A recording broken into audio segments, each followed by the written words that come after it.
तो दो लोगों को कनेक्ट करना है, जो सर्विस को दे रहा है और जो सर्विस को ले रहा है।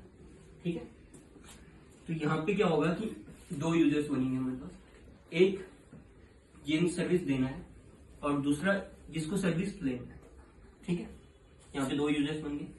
अब हमारे पास जब हम लोग इसका यूआई डिजाइन करने पड़ते हैं, सबसे पहले तो यूएक्स बनाते हैं, इस तरीके से मैप बनती है। सबसे पहले डॉक्यूमेंटेशन आती है क्लाइंट की, तो उसे रिक्वायरमेंट क्या है, वो जो पेपर डॉक्यूमेंटेशन होता है उसको आप लोग एक डिजाइन में इस तरीके से मैप में तैयार करते हैं। ठीक है, तो आप सबसे पहले यहाँ पे हमारे पास यूजर 1 हो गया, ये यूजर 2 हो गया, ये सर्विस दे रहा है और ये सर्विस ले रहा है। ठीक है, तो ये सबसे पहले ये अपनी आईडी बनाएगा। सबसे पहले किसी भी एप्लीकेशन या वेबसाइट में आईडी बनती है, इसने लॉग इन कर लिया। ठीक है, उसी तरीके से मेरा जो यूजर 2 है ये आईडी बनाएगा और इसने लॉग इन कर लिया। ठीक है, तो यहाँ पे दोनों यूजर्स की आईडी बन चुकी है। ठीक है, उसके बाद ये आईडी बनने के बाद इसका होम पेज खुलेगा। ठीक है, इस होम पेज में उसको सर्विसेज दिखेंगी। ठीक है, कहाँ पर से कौन कौन मेरी सर्विस को लेना चाह रहे हैं। ठीक है, और वहीं पे इसका होम पेज जो कनेक्ट करेंगे हम लोग, वो उनसे करेंगे जो उन सर्विसेज को दे रहे हैं। दोनों को अलग अलग बनेंगे, अलग अलग फ्लो बनते हैं दोनों एप्लीकेशन के। जैसे ऊपर वाली लाइन पे एक का फ्लो बनेगा, नीचे वाली लाइन पे दूसरे का फ्लो बनेगा। अब ये फ्लो इस तरीके से वर्क करेगा।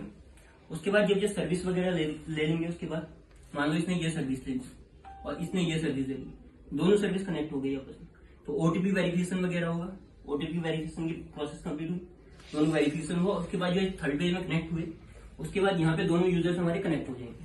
ठीक है, यहाँ पे हमारे दोनों यूजर्स कनेक्ट हो गए। उसके बाद जो सेकंड स्टेप होगी, अब यहाँ पे हमने यूजर को कनेक्ट कर दिया, उसको पता चल गया कि मुझे किससे सर्विस लेनी है, उसे पता चल गया कि मुझे किसको सर्विस देनी है। ठीक है, अब यहाँ पे जब हमने दोनों यूजर्स को इस पेज में कनेक्ट किया, यहाँ तो अलग अलग सैंपल्स चलेंगे हमारे, अलग अलग पेजेस के थ्रू फ्लो चलेगा।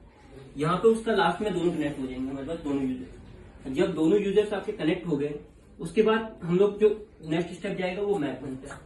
ठीक है, इसका मैप इसके तक बनेगा, जो मैप ये फॉलो करेगा, और दूसरे वाले का मैप इस तक बनेगा, जो इसका फॉलो करेगा। और फिर दोनों यूजर्स कनेक्ट हो जाएंगे और वेरिफिकेशन सक्सेसफुल इस तरीके से नोटिफिकेशन बन जाएगा। ये छोटे छोटे नोटिफिकेशन भी बहुत बेटर करते हैं। तो सबसे पहले कंपनी में देखो वर्क कैसे होता है।